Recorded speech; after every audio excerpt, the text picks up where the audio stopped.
Hello दोस्तों।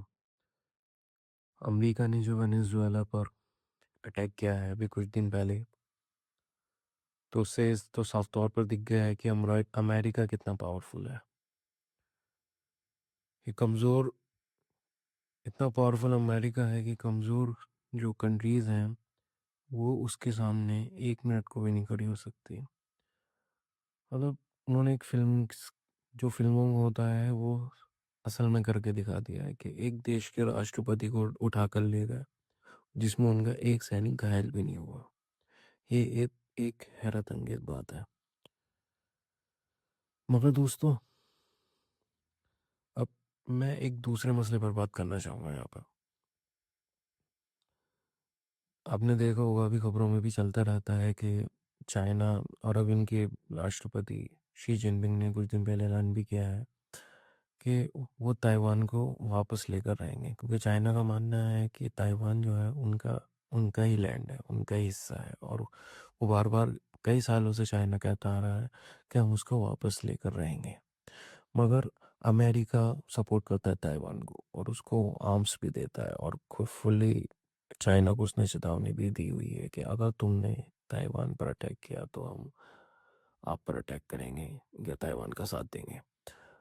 मगर जब वेनेजुएला पर अटैक हुआ, पहले वेनेजुएला और चाइना के संबंध अच्छे रहे क्योंकि चाइना उनसे तेल लेता था। बट मुझे ऐसा अंदर ही अंदर फील हो रहा है, क्योंकि डोनाल्ड ट्रंप को जहाँ तक मैंने रिसर्च किया है वो डील में बिलीव करता है, डील्स में। तो मुझे ऐसा फील हो रहा है कि अंदर ही अंदर कहीं ना कहीं में डील हो गई है कि चाइना से कि आप हमें वेनेजुएला लेने दो, आप बीच में कुछ नहीं करेंगे। और चाइना से बोला कि आप ताइवान ले लो, वहाँ पे हम टांग नहीं अड़ाएंगे। तो मुझे 110% लग रहा है कि कुछ दिन बाद चाइना भी ताइवान पर अटैक कर देगा। चाहे अमेरिका बस नाटकबाजी करेगा, हो सकता है कुछ आम दे दे नाम के नहीं, अदरवाइज इसके अलावा कुछ नहीं करेगा। वो कह देगा हमारी जंग नहीं है, चाइना ताइवान को ले लेगा। तो दोस्तों, अमेरिका बहुत अंदर ही अंदर गेम खेलता है, और अमेरिका अब जो है अपना मेन फोकस यही है कि जो उसके आसपास के लैटिन अमेरिकन कंट्रीज हैं उन पर अपना कंट्रोल बनाना।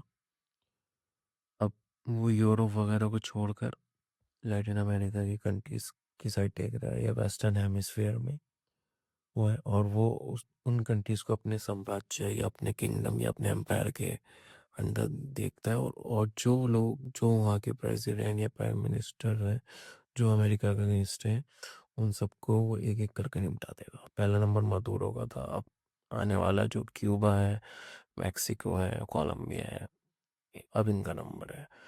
और अमेरिका ग्रीनलैंड को भी लेकर रहेगा अंडर ट्रम्प।